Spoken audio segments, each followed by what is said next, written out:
para habaib yang asli dan palsu.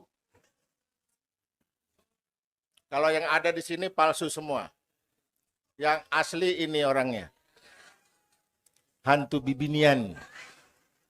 Assalamualaikum warahmatullahi wabarakatuh. Saudara sekalian dimanapun Anda berada, pada kesempatan kali ini kita akan sama-sama menyaksikan penggalan pidato daripada Bapak Isran Nur ya, yang lagi viral untuk saat ini, yaitu beliau mengatakan Habib hantu Babinian ya. Nah, jadi selengkapnya mari kita sama-sama simak video berikut. Mungkin saya tanya dulu nih ke Gus Fuad yang Gus akrab dengan dunia perkalimantanan ini. Habib Babinian itu gimana itu Gus, sepengetahuan jenengan? Saya itu jejak DNA-nya Kalimantan Selatan itu cuma berapa persen tuh? 10% nih. Jadi makanya mungkin di antara penonton ada yang bisa memberikan arti yang pasti ya, hantu Babinian tuh maksudnya apa gitu. Jadi kalau sekilas sih saya tahu hantu ya hantu. Babinian itu kan perempuan. Hantu perempuan kan bisa. Jadi Habib itu berarti hantu Babinian ya, berarti apa jenis suster ngesot contohnya. Lah kan itu hantu perempuan. Bisa juga hantu Babinian itu ya keterbatasan saya. Hantu bagi perempuan. Nah, itu cocok juga karena suka nyodok.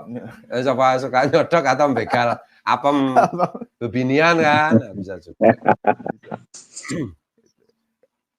Kalau menurut Gus Fuad tadi gimana Gus? Itu kan ceramahnya Bapak Isran Nur itu. Mungkin respon dari Gus Fuad gimana? Itu menurut saya itu min ayatillah. Termasuk ayat dari Allah gitu. Dari Tuhan. Meskipun konteksnya itu humor apa bergurau gitu ya, tapi sebenarnya bahkan tidak ada selembar daun pun yang gugur, kecuali kan itu sudah ada di Lahul Mahfuz kan itu. Begitu juga apa yang disampaikan Pak Isran Nur ini mengenai Habib itu adalah hantu Babinian. Itu menurut saya apakah beliau sengaja atau tidak sengaja, itu tentu saja dalam kategori fi masyiatillah, dalam kehendak Allah sebagai tanda-tanda gitu. Karena kita pada saat bersamaan kan juga lagi rame membongkar kepalsuan nasab para Habib. Dan itu. Yang kedua juga itu ternyata kaitannya juga dengan pemalsuan nasab, dengan upaya-upaya okupasi terhadap Indonesia, penguasaan terhadap Indonesia. Dan dalam konteks di Kalimantan, kenapa Tuhan itu menggunakan lisannya Pak Isran Nur untuk mengucapkan itu? Bagi saya itu nanti dokter sekaligus Pak Kiai Tamamuji bisa menjelaskan ini apa gue jenenge simbolisasi ini. Karena memang pada faktanya itu mohon maaf ya, elit-elit agama yang masih dalam tanda petik itu apakah karena karakter mereka yang lebih cenderung menggunakan pendekatan tasawuf atau bagaimana. Tapi memang faktanya itu elit-elit agama Islam, elit-elit dalam tanda petik NU di seluruh Indonesia ini yang paling belum bereaksi itu Kalimantan. Artinya di antara pulau-pulau yang lain di Nusantara ini bisa dikatakan Habib itu paling bisa mencengkram saat ini itu ya, cengkramannya paling kuat itu di Kalimantan. Termasuk Kalsel, termasuk Kaltim gitu. Nah, tuan guru di sana itu ya pasif gitu. Padahal publiknya kan sudah sangat geram gitu Habib ya. Nah, ini makanya Tuhan itu menggunakan lisannya Isran Nur untuk mengucapkan Habib itu hantu Babinian itu. Nah, apa mau dieksplor lagi dari perspektif politik? Boleh. Gitu. Jadi ini juga sekaligus mengingatkan karena kemarin itu Ibu Khofifah Indar Parawansa kan juga mengundang Habib Syekh. Dan itu direaksi juga oleh publik kan. Saya juga sudah membuat pernyataan mengenai sikap saya secara pribadi maupun sebagai presiden dari LASNU. Wah, aku ya presiden Mas. Itu mengenai bagaimana kita itu harus bersikap. Jadi pada intinya gini, apa yang disampaikan oleh Pak Esran Nur, salam hormat saya untuk beliau, terlepas dari sengaja tidak sengaja itu mengingatkan kita kepada perlunya kita itu bersikap di dunia politik. Maksudnya itu bukan kita ikut partai, bukan. Maksud saya begini, sebagai contoh misalnya Mas Rifki, kenapa kita itu kemarin kita agak flashback dikit lah, karena yang sakit hati sama Pak Jokowi kan masih banyak, jadi ya kita anu sedikit lah, kita bikin tambah sakit hati lah. Kenapa kita itu nggak jadi dukung Pak Ganjar? Ya karena waktu itu kita menilai Pak Ganjar itu lebih dekat ke Habib daripada Prabowo Gibran. Meskipun ada LBY di situ. Nah iya, meskipun ada LBY di situ kan cuma jadiin boneka saja. Tapi kita melihat bahwa pengaruh para Habib itu lebih kuat mencengkeram Pak Ganjar daripada Pak Prabowo kan itu. Makanya kita beralih, enggak lah. Kalau yang capres-capres satunya kan jelas mereka didukung oleh Rizik Syihab yang sekarang lagi kabur minggat. Mudah-mudahan tidak pernah kembali ke Indonesia kan. Amin, diaminkan ya para penonton. Soalnya kalau di Indonesia bikin ribut aja kan. Itu sepertinya harapan hampir seluruh netizen gitu ya. Amin. Nah ini kembali ke ucapan yang diucap apa itu Pak Isran Nur itu ya. Jadi mungkin putra-putri bangsa Nusantara ini semua harus mengambil sikap di dalam pilkada nanti. Dengan cara kita menghukum siapa saja yang rendah pembelaannya terhadap Pancasila dan Bhinneka Tunggal Ika, yang artinya itu mereka dekat dengan Habib. Karena Habib itu bagi saya kan membahayakan Pancasila, membahayakan Bhinneka Tunggal Ika.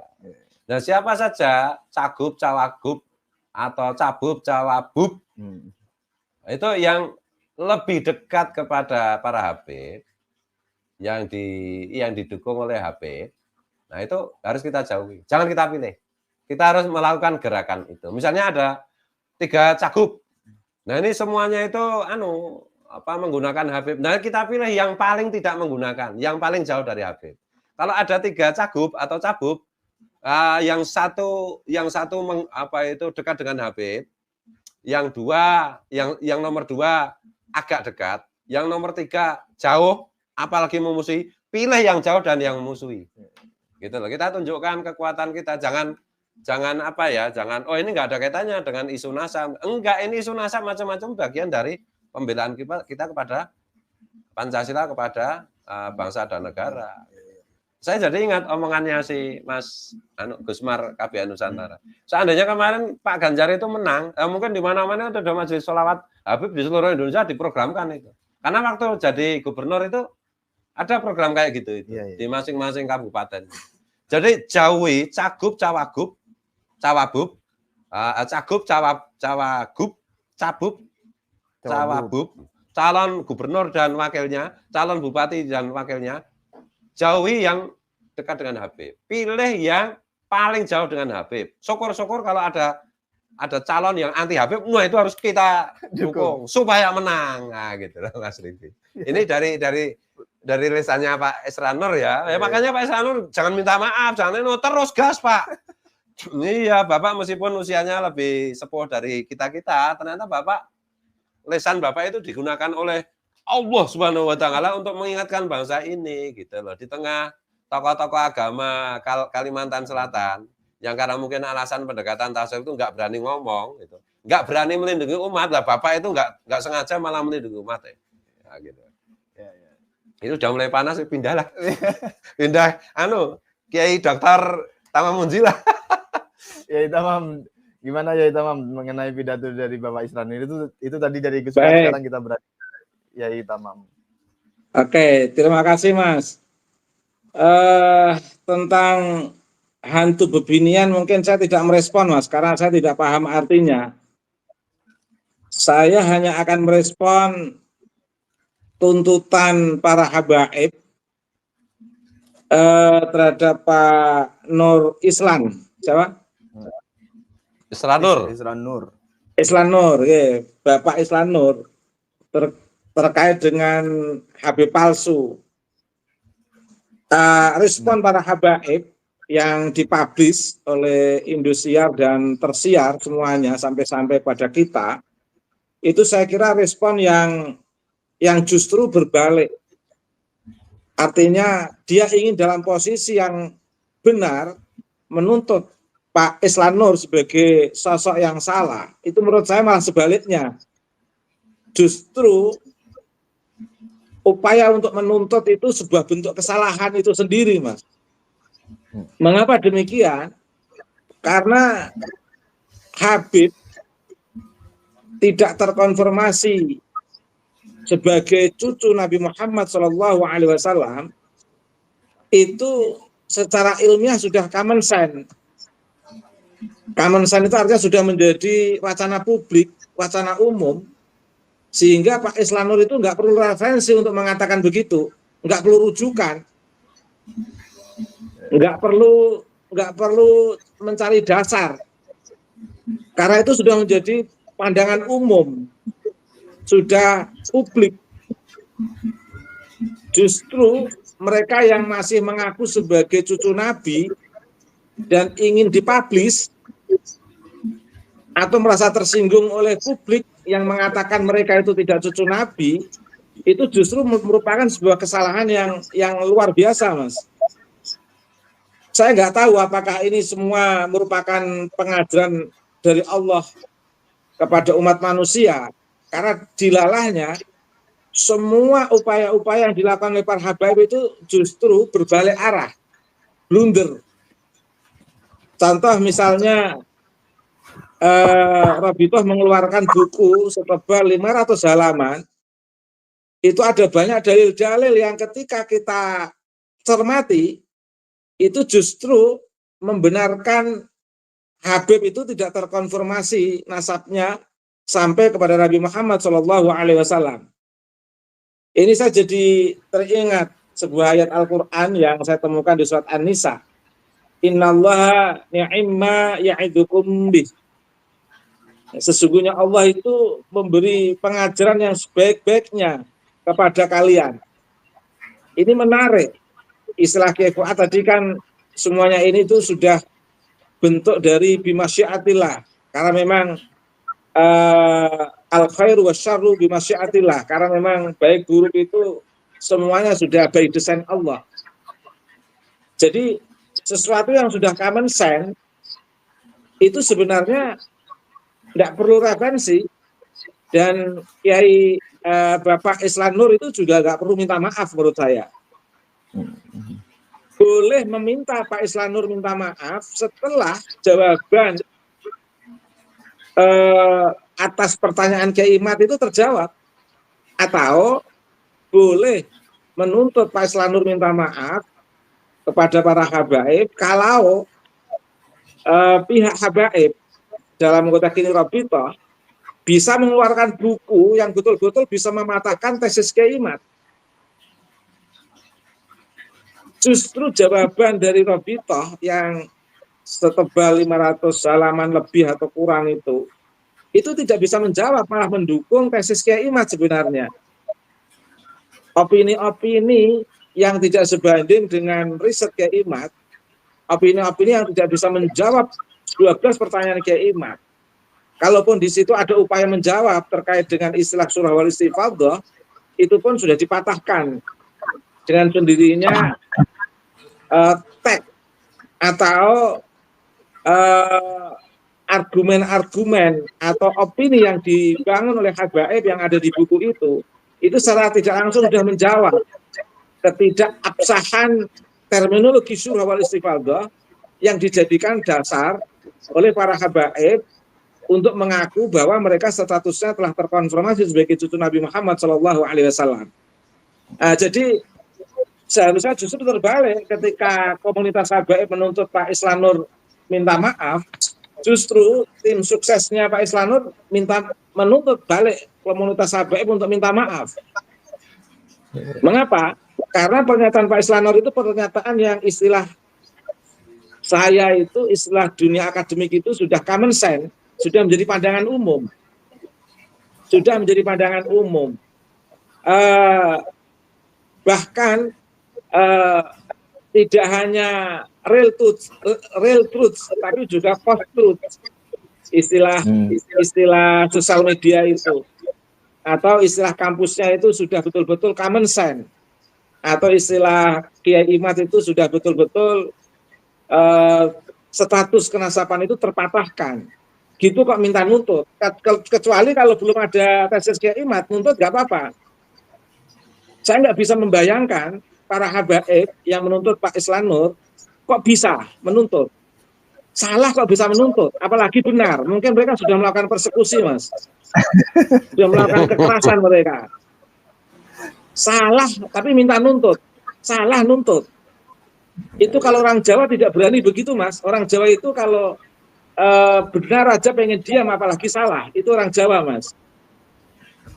Itu memang betul-betul watak yang sangat tidak membumi menurut saya. Saya juga pengen berpesan pada para habaib itu untuk adaptasilah hidup di negeri ini. Kalau hidup di Indonesia, adaptasilah dengan karakter Indonesia. Karena mereka sudah kita jadikan sebagai saudara. Jangan berkarakter Yaman, jangan berkarakter yang bukan Nusantara. Saya jadi tahu mengapa saat Kiai Said Akhil Sirot mengungkapkan konsep Islam Nusantara, mereka menolak dengan totalitas penolakan, karena mereka punya misi tarim, memiliki misi yang luar biasa untuk melakukan sistem okupasi atau sistem penguasaan terhadap bumi Nusantara ini dari sisi kebudayaan, dari sisi ilmu pengetahuan. Inilah yang disebut penjajahan modern, menjajah melalui ilmu pengetahuan dan kebudayaan, Mas, untuk membangun sebuah sistem relasi kuasa yang ingin diperpanjang. Kalau istilahnya Gus Yahya itu mereka dibuat oleh kolonial sebagai kelas kedua, yaitu Arab dan Cina. Cinanya sudah membaur, tapi Arabnya masih kebablasan, belum sadar-sadar. Salah saja ingin nuntut, apalagi benar, Mas. Mengapa saya katakan salah? Karena mereka belum bisa menjawab tesis Kiai Imad, belum bisa mengeluarkan minimal tes DNA-nya itu harus D1 sebagai riset awal, dan nanti bisa dikembangkan dari filologi, dari tesis Kiai Imad, atau dari hitungan statistik misalnya, atau dari kajian core value, karakter sosiologi, antropologi masyarakat Nusantara sangat tidak match dengan masyarakat Yaman. Mereka itu sudah banyak kesalahan. Mengatakan Wali Songo sebagai Pak Ali itu juga sudah kesalahan. Kita nggak pernah marah itu. Bahkan meng-underestimate terhadap para masyarakat pribumi, kita tidak pernah marah. Mereka betul-betul salah dalam posisi yang seharusnya minta maaf dan minimal tidak merespon atas pernyataan Bapak Islan Nur itu, tidak merespon. Ya, Tamam, boleh saya masuk ya? Boleh, Mas. Ya. Kan harusnya tidak merespon ya, secara idealnya gitu menurut Yai Tamam. Lalu apa yang mengganggu mereka sehingga mereka itu memutuskan untuk merespon, atau mengapa mereka merasa terganggu gitu dengan ungkapan Habib Bebinian, Habib yang diartikan oleh Pak Isran Nur sebagai hantu bebinian itu. Apa yang mengganggu mereka, ya Tamam? Ya, mereka itu kan merasa masih sebagai cucu Nabi ketika dikatakan Nabi palsu itu, Mas. Dan mereka menganggap bahwa masyarakat kawasan tersebut itu dianggap mungkin belum pada nggak punya HP mungkin, Mas. Pada nggak nonton sosial media. Padahal masyarakat Indonesia ini itu responnya sangat luar biasa terkait dengan interpersonality atau intensionalitas, cara Kiai Fuad, Kiai Imad membangun kesadaran masyarakat dan membentuk sikap keterlibatan untuk membebaskan masyarakat. Kalau istilahnya Tempo itu telah terjadi perbudakan spiritual, ini sudah berkembang luas, sehingga berita Tempo sebagai hadiah Lebaran kemarin itu terjadinya sistem perbudakan spiritual yang dilakukan oleh para habaib sebagaimana yang diberitakan Tempo itu itu betul-betul efek dari keterlibatan sikap pandangan Kiai Fuad Pleret dan Kiai Imad kepada masyarakat yang betul-betul menjadi korban, istilah Tempo itu korban perbudakan spiritual, dan kemudian ada keberlangsungan kesadaran terkait dengan hak-hak kemanusiaan, keadilan dan persamaan Kiai Imad dan Kiai Fuad untuk membangun kesadaran ini kepada masyarakat luas bahwa hidup ini itu ada kemanusiaan, keadilan dan persamaan, bahwa hidup ini itu tidak ada inlander lagi karena kita betul-betul sudah merdeka. Oh, ini tersebar luas di seluruh Indonesia, Mas. Dan tanpa disadari masuk alam bawah sadarnya Bapak Islan Nur sebagai calon gubernur ya, Mas ya. Iya, calon gubernur. Itu masuk alam bawah sadar beliau.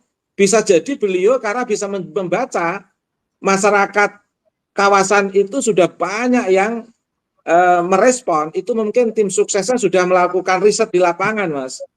Iya. Bahwa kemenangan itu akan diperoleh bagi mereka yang mengambil isu bahwa nasab Ba'alwi itu tidak tersambung kepada Nabi. Karena kawasan itu banyak yang menjadi korban para habaib, Mas. Iya. Bisa jadi itu. Dan beliau satu-satunya calon gubernur yang ingin melakukan satu pembaharuan, pencerahan kepada masyarakat di tengah sistem perbudakan spiritual yang luar biasa, masifnya di 15 tahun terakhir ini atas promosi status sebagai cucu Nabi. Dan ternyata itu semua tidak terbukti. Dan itu menarik. Harusnya sebaliknya, tim sukses Pak Islan Nur itu menuntut habaib itu untuk minta maaf atas tuntutan itu. Dan masyarakat harusnya menuntut. Tapi masyarakat kita kan masyarakat baik semua, Mas. Baik di Jawa, di Kalimantan, di Sumatera. Pada prinsipnya masyarakat Nusantara ini kan pemaaf. Oh, ini saya nggak bisa membayangkan kalau yang menjadi masyarakat pribumi itu adalah Ba'alwi, kemudian yang menjadi pendatang itu adalah masyarakat Nusantara, udah digebuki itu, Mas, kita itu, Mas. Kita menjadi masyarakat pemaaf. Mereka meskipun dusta pengakuannya sebagai cucu Nabi, dan itu berlangsung sekian abad lamanya, dan sudah ketahuan, dan mereka tidak bisa konfirmasi, tidak bisa menjawab, dan kita tidak melakukan kekerasan atau persekusi, itu sudah anugerah terbesar bagi mereka. Harusnya diem mereka. Itu namanya memancing mereka. Mereka merasa dalam posisi yang benar. Padahal riset ilmiah, data-data menunjukkan mereka itu dalam posisi yang sebenarnya harus introspeksi. Makanya saya simpulkan, silakan, Mas. Berarti harusnya dipersekusi ya, iya? Kalau masyarakat Nusantara memiliki watak yang sama dengan seperti masyarakat Yaman, itu sudah dihajar semua itu mereka. Ya. Tapi kita semua kan tidak. Boleh masuk. Kenapa? Monggo Kiai. Ini ngomong jenengan itu studinya filsafat itu ya. Jadi saya pernah memperoleh artikel bahwa orang Jawa itu dulu, orang Nusantara itu dulu kalau ada orang lain petentang-petentang itu langsung ditantang duel sampai mati. Kemudian karena apa ya? Karena adanya penjajahan gitu. Terus sedemikian rupa strategi penjajahan untuk menjatuhkan mental para pribumi itu membuat pribumi itu sekarang lemes. Itu.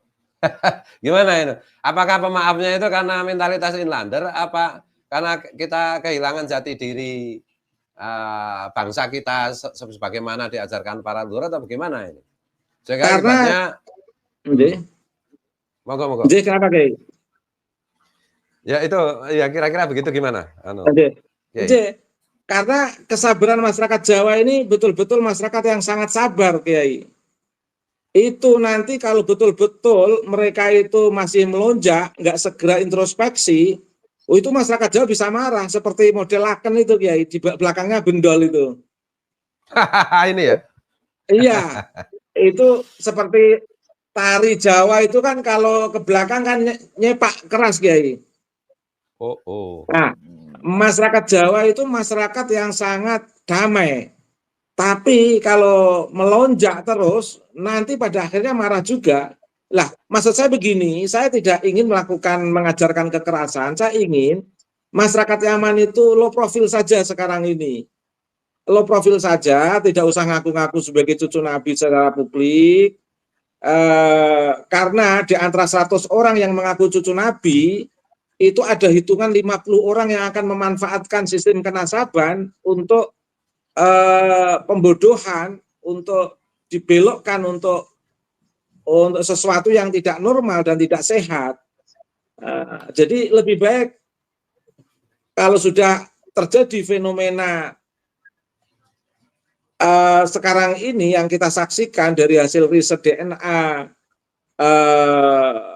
kemudian kajian filologi dan kemudian kajian tesis, kemudian hitungan statistik tentang urutan kenasaban, itu saya kira lebih baik diam saja. Kalau masih malu untuk minta maaf, biarlah tahan 1 tahun. Yang akan datang baru minta maaf secara publik lewat Robitoh, mengatakan kalau mereka itu bukan cucu Nabi. Ya, harusnya begitu. Jangan malah menuntut balik. Ini saya ingin jadi lawan yang bertanggung jawab. Lawan para habaib yang bertanggung jawab saya. Saya ingin memberitahu ini sebenarnya dalam rangka menolong. Jangan sampai sistem kebudayaan masyarakat Jawa yang penuh kesabaran ini nanti akhirnya pada marah semuanya akibat diuntung tidak tahu diuntung, tidak tahu dihargai, tidak tahu dihormati, tidak tahu dirangkul, diajak sistem persaudaraan yang baik, malah tetap ingin jumawa, ingin tetap mempertahankan nasab yang sebenarnya sudah tidak bisa dipertanggungjawabkan secara ilmiah dan bukti-bukti. Surah wal istifadhah itu kan kalau perang surah, enggak perang surah kalau mengatakan surah wal istifadhah misalnya. Toh 500 halaman itu kan bukti. Sebenarnya lebih enak tidak menerbitkan buku 500 halaman. Karena begitu menerbitkan buku 500 halaman itu bukti kalau memang mereka enggak punya dasar sama sekali. Karena 500 halaman itu belum menjawab persoalan, dan itu munculnya 500 halaman buku yang diterbitkan Robitoh itu membuktikan kalau mereka itu betul-betul tidak cucu Nabi. Jadi tidak perlu marah sama Pak Isran Nur, komunitas habaib itu, karena nanti akan menjadi monggo ke Pak Isran Nur itu ya. Jadi sengaja atau tidak sengaja, itu sebenarnya Tuhan sedang menegur para pemimpin, para elit politik kita lewat lesannya Pak Isran Nur. Lama ini kan politisi-politisi itu dalam soal ini itu diem mingkem, membisu untuk mengamankan elektabilitas, untuk mengamankan apa itu istilahnya apa Mas Rifki? Ya, elektabilitas, exposure. Ya gitu. Gitu ya. Ya. Nah ini lewat lesannya Pak Isran Nur itu Tuhan sedang menegur ini. Padahal ini kan persoalan yang besar. Ini bukan soal masalahnya si Rizik Syihab itu keturunan Nabi apa bukan sekedar itu toh. Meskipun itu pasti Rizik Syihab itu bukan keturunan Nabi ya. Masa keturunan Nabi jeleknya kayak gitu kan nggak mungkin. Tetapi pemimpin-pemimpin kita minus Mbak siapa yang dari Nasdem? Irma Suryani. Mbak Irma Suryani dan minus Pak Mahfud MD dan Pak Dedi siapa namanya? Dedi Mulyadi. Ini sama sekali memberikan sinyal pun tidak gitu. Nah, ini lewat orang yang bernama Isran Nur, Haji Isran Nur. Itu para pemimpin kita diingatkan lagi, Haji Isran Nur orang Kaltim mengingatkan dari daerah di mana cengkraman Habib itu masih begitu kuat karena diamnya para ulama gitu. Karena ulama juga maunya aman aja, itu ulama macam apa juga itu saya kecam juga itu. Nah, itu lesannya Pak Isran Nur itu digunakan oleh Tuhan untuk mengingatkan para politisi. Ini masalahnya itu masalah kebangsaan, masalah Pancasila, masalah Bhinneka Tunggal Ika. Gitu. Karena sangat-sangat terbukti bahwa mereka itu dari kelompok mereka itulah yang akan menghapus Pancasila. Nah, mereka selalu berkali-kali saya ulang-ulang tanpa bosan bahwa mereka bisa aja teriak merah putih harga mati, NKRI harga mati, tapi mereka tidak pernah berteriak atau menyatakan di depan publik bahwa Pancasila harga mati, Bhinneka Tunggal Ika harga mati. Mengapa begitu? Ya karena ajaran-ajaran mereka yang dibawa dari Yaman itu, yang dibawa oleh yang diberikan oleh wali-wali dobol dari Hadramut itu, dari Tarim, Kota Telek itu. Itu memang bertentangan dengan Pancasila, bertentangan dengan Bhinneka Tunggal Ika. Artinya itu pasti bertentangan dengan Islam, itu pasti pengerusakan terhadap Islam. Nah ini lewat Pak Isran Nur, para pemimpin kita itu sebenarnya kalau tahu malu, itu harusnya bikin statement juga dong. Kuatkan itu Pak Isran Nur, kan gitu. Bagaimana caranya orang seperti itu yang memimpin daerah, itu yang punya sikap, yang punya pembelaan, yang punya kesetiaan 100% terhadap Pancasila, terhadap Bhinneka Tunggal Ika. Nah sekaligus juga apa yang disampaikan oleh Pak Isran Nur itu, entah sengaja, entah by design, entah tidak by design, itu juga Pak Isran Nur itu, lesannya Pak Isran Nur itu sedang ngajari ulama Kalimantan. Bukankah tugas ulama itu yang pertama adalah menjaga umat? Nah, kaitannya dengan kepalsuan nasab Habib ini jelas umat itu ditipu, dieksploitasi, dijajah. Gitu loh. Bahkan Nabi aja ketika inspeksi di pasar itu, ketika beliau itu, tangan beliau itu masuk ke apa itu? Karung anu ya? Gandum apa ya? Kurma. Di situ ada kurma busuk aja. Nabi itu langsung bereaksi, apa-apaan ini? Oh enggak, ini karena ini dan itu. Kemudian Rasulullah reaksinya begini, man ghassana falaisa minna. Siapa yang menipu kita? Berarti bukan golongan kita. Nah ini Habib ini jelas-jelas menipu. Lewat klaim mereka sebagai keturunan Nabi. Jelas terbukti, pasti. Itu bukan keturunan Nabi. Karena lewat uji DNA mereka itu haplogrupnya J1 aja enggak. Padahal J1 itu cuma baru keturunan Nabi Ibrahim. Ya, menurut Mas Sugeng. Ya. Jadi J1 aja enggak. Nah, padahal J1 nanti harus di breakdown lagi apakah Quraisy apa bukan. Arab aja bukan, kagak. Apalagi kok keturunan Fatimah Az-Zahra, jelas-jelas tidak. Padahal mereka itu jelas haplogrupnya itu G. G itu Kaukasia, Yahudi Kaukasia. Nah, ini melihat umat ditipu begini. Lah ulamanya diem cuma loh. Nah itu Isran Nur itu, Pak Isran Nur itu yang harusnya menjadi pemimpin para ulamanya Kalimantan hari ini. Secara tidak langsung itu begitu. Ya karena yang melindungi dengan statement Pak Isran Nur itu, beliau sadar atau tidak sadar, langsung atau tidak langsung, politis atau tidak politis, apa itu hikmahnya itu, faedahnya itu, manfaatnya itu adalah perlindungan kepada umat, kepada bangsa. Nah gitu loh. Harusnya ini semua ulama yang ngaku-ngaku wali itu di Kalimantan, mulai hari ini cium tangan sama Isran Nur. Karena Isran Nur yang jauh lebih berani. Gitu loh. Karena akhlakul karimah itu, kata Imam Ghazali, satu faktor terpentingnya adalah berani. Gitu loh. Sajangah. Nanti Pak Kiai sekaligus yang punya latar belakang akademi sebagai doktor filsafat bisa mengeksplor ini. Jadi ini bagi saya itu sengaja tidak sengaja Pak Isran Nur itu benar-benar wah ini inspiring gitu kalau bahasanya Mas Rifki itu. Gitu. Dan lagi kalau ini tidak dihentikan, saya itu khawatir dan ini kekhawatiran saya kan udah mulai terbukti. Jadi kalau kita belajar dari negara Israel ya, Israel itu mau ngapain aja, mau membunuh orang Palestina, memperkosa perempuan Palestina dan seterusnya. Kayak si kemarin Habib RA yang makan apemnya istrinya orang itu. Dan yang kayak gitu. Itu. Apalagi si Habib apa itu yang suka ke anu itu? Apa itu? Pentagon itu. Kayak gitu. Dan terakhir ini kasusnya Mas Sugeng saya dengar-dengar itu. Itu kayaknya mirip gitu. Habib di Indonesia itu udah punya lobby sekuat lobby Yahudi pada pemerintahan Amerika Serikat. Jadi semua kelakuan Habib yang kurang ajar, yang menjijikkan, yang merusak bangsa dan negara, merusak Pancasila, Bhinneka Tunggal Ika, merusak Islam, merusak Nahdlatul Ulama, itu kayak kebal hukum, merusak sejarah, memalsukan nasab, kayak kebal hukum, kayak ketakutan semua, kayak jadi banci semua itu. Saya khawatir ini kalau kita nggak mulai kita naikkan tensinya. Ya pertaruhan kita bangsa kita ya. Gitu loh. Ini kan Mas Sugeng itu gara-gara ngomong soal Habib saya dengar dapat demosi itu. Dapat dokumen dari apa itu kantornya itu. Dan kantornya itu afiliasi politiknya kan kemarin ke Ganjar Pranowo, iya kan? Apa itu sih kepalanya BRIN itu emang Muhyiddin apa gimana? Muhyiddin Kabib apa gimana? Sejauh yang saya tahu justru Mas Sugeng itu aset negara. Karena di tengah orang berilmu seperti Mas Sugeng yang paham ilmu DNA, semua pengecut cuma Mas Sugeng yang berani. Kenapa malah didemosi dengan cari-cari alasan yang nggak bermutu itu? Sebentar lagi kita ramaikan itu. Apa-apaan itu? Mau BRIN kita obrak-abrik. Siapapun yang mendukung kelompok yang menantang Pancasila, menantang Bhinneka Tunggal Ika, sikat. Itu komitmen saya. 1 senti pun saya tidak akan mundur. Mulai panas. Iya, maaf.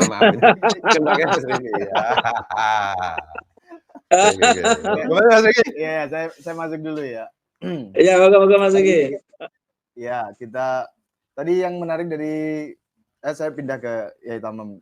Tadi yang menarik dari pemaparan Yai Tamam ada satu poin, yakni mungkin saja ada sudah ada tim ses dari Pak Isran Nur itu yang meriset sehingga mengeluarkan isu itu kemungkinan, dan saya sudah memberikan catatan-catatan itu. Kalau menurut Gus Fuad nih, apa untungnya bagi Pak Isran Nur ketika mengangkat isu Habib itu bagi kontestasi pergubernuran ini? Kira-kira aja. Kalau benar itu by design oleh tim sesnya gitu. Nah, ini tentu tim sesnya itu tahu bahwa publik itu sudah muak, sudah jijik dengan Habib. Dengan menyatakan seperti itu, masyarakat yang muak dan jijik kepada Habib itu akhirnya bisa milih Pak Isran Nur. Kan itu. Kalau memang itu berdasarkan riset. Iya. Tapi di tengah, sekali lagi, di tengah para politisi yang main aman ya, yang mengorbankan kepentingan bangsa dan negara, Pancasila dan Bhinneka Tunggal Ika cuma untuk kemenangan, Pak Isran Nur itu harus diberi jempol, bukan hanya jempol 1, jempol 4. Saking kerennya gitu. Karena itu ada risikonya loh, Mas Rifki. Kalau publik itu ternyata belum secara masif paham bahwa Habib itu penipu, maka Pak Isran Nur itu akan tergerus suaranya. Ataupun kalau publik itu misalnya sudah benar-benar menurut data kan sudah 75% lebih sadar bahwa Habib itu penipu, bukan Dzurriyyah Rasul. Itu pun masih ada risiko kalau lawan itu menggoreng. Jadi bagi saya Isran Nur itu kalau saya presiden saya kasih anugerah bintang Mahaputra yang paling nomor 1 itu apa? Nah, gitu loh. Iya. Jadi terlepas dari kepentingan kontestasi politik, Isran Nur itu sedang memberikan contoh keteladanan bagaimana membela Pancasila, membela Bhinneka Tunggal Ika. Kalau menurut Yai Tamam, apa dampaknya pidato dari Pak Isran Nur itu kepada masyarakat Kaltim khususnya, Yai? Ada 2 dampak, Mas. Dampak struktural dan dampak kultural. Nah, itu menarik gimana, Yai? Dampak struktural paling tidak asumsi saya masyarakat mana, Mas, di Pak Isran Nur itu? Kaltim. Masyarakat Kaltim itu paling tidak 40% itu sudah memilih Pak Isran Nur.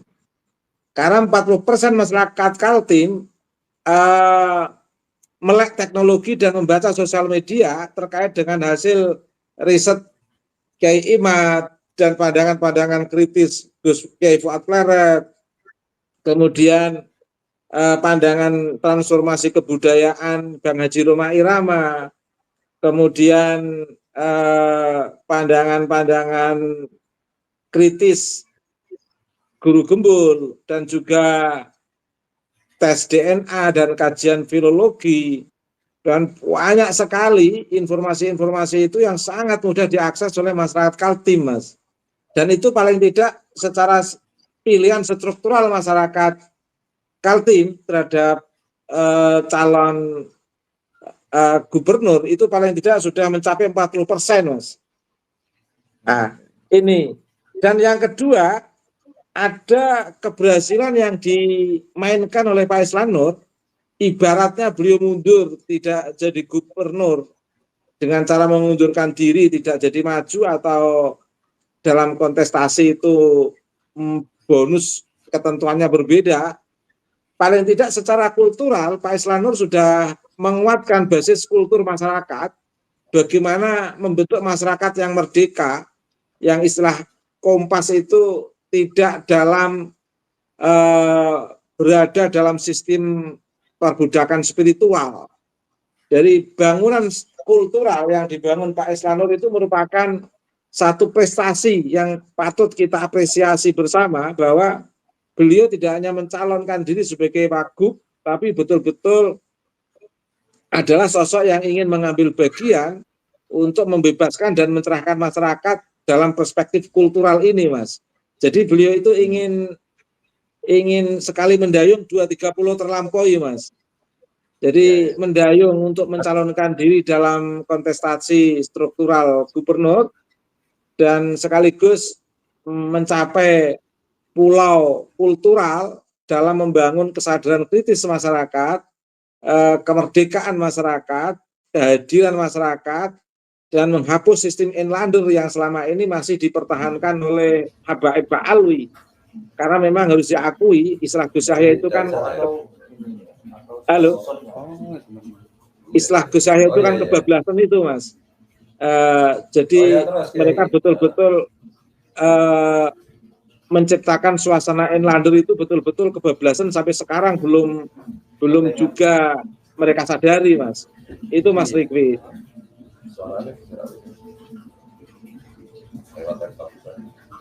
Monggo Mas Rikwi. Halo. Halo Mas Rikwi. Halo. Mas Rifki. Ya, moga kita dilanjut dulu. Oh ya. Jadi begitu, Mas. Jadi Pak Islanur itu betul-betul sadar betul bagaimana menghapus sistem inlander yang sampai sekarang masih berlangsung itu, Mas. Dan itu menurut saya calon yang keren. Karena bisa sekali mendayung 230 terlampaui. Perspektif struktural yang ingin diraih oleh Pak Islanur itu bisa melewati perspektif kultural dalam membentuk kesadaran masyarakat dalam perspektif kesadaran kemanusiaan, kesadaran keadilan, dan kesadaran kesetaraan itu, Mas. Itu Mas Rifki. Oke, saudara sekalian, itu tadi penggalan pidato daripada Bapak Isranur ya, salah satu wagub daripada Kaltim ya. Nah, jadi dalam penggalan beliau itu sempat menyinggung daripada Habib ya, yaitu beliau mengatakan yang terhormat Habib Hantu Babinian ya. Nah, jadi salah satu kalau saya lihat dari video yang tadi ada salah satu komentar ya.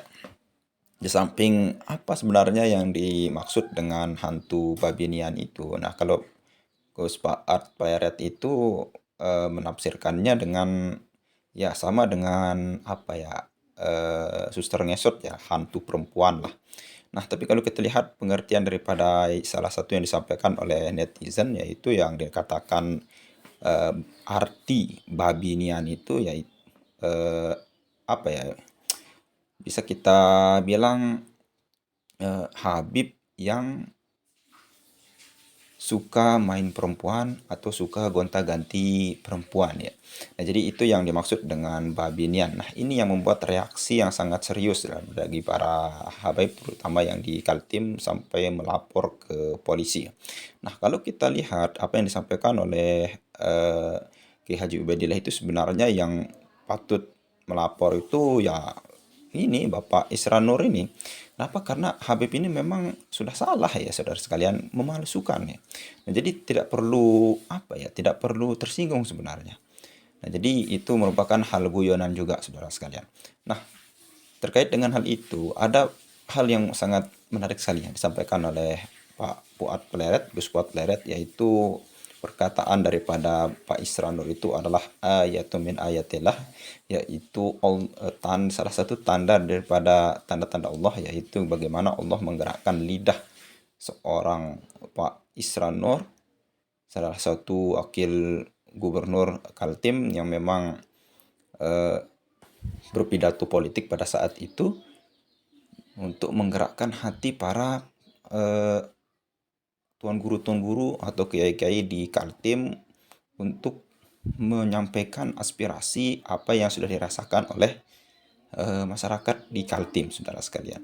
Karena salah satu suplai terbesar daripada Habib ini ya itu di Kaltim itu, saudara sekalian. Makanya sampai lapor daripada polisi karena gara-gara dikatakan Habib hantu babi nian ya, saudara sekalian. Itu yang pertama. Dan yang kedua, salah nuntut ya. Nah, ini yang kita katakan tadi, sebenarnya yang dituntut itu bukan Pak Isran Nur, tapi kalian yang dituntut. Kenapa? Karena kalian sudah tinggal di sini seperti yang dikatakan oleh Kiai Haji Ubaidillah tadi ya.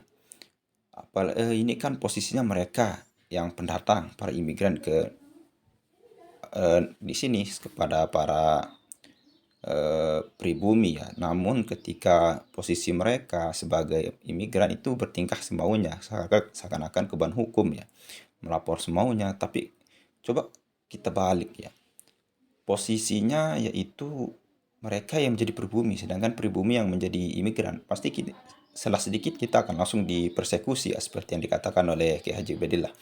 Nah, terkait dengan itu juga yang dikatakan oleh Bapak siapa? Kalau nggak salah Gus Pleret ya, yaitu dampak Isran Nur itu ngomong begitu itu pasti 100% akan didukung oleh pendukung Kiai Haji Imaduddin. Ini daripada dampak beliau itu. Nah, jadi ketika mengatakan Habib babi nian itu pasti akan menjadi sorotan, saudara sekalian. Pasti saya yakin dari sekarang sampai seterusnya akan menjadi sorotan ya. Itu Bapak Isran Nur ini. Kenapa? Karena ya, bisa kita bilang salah satu akan dikatakan sebagai pendukung daripada Kiai Haji Imaduddin. Pasti yang mendukung Kiai Haji Imaduddin dan kawan-kawan itu dan netizen yang setuju dengan kajian daripada Kiai Haji Imaduddin itu pasti akan mendukung daripada Bapak Isran Nur ini. Apalagi pendukung beliau itu yang dari Kaltim ya, pasti sangat setuju sekali, saudara sekalian.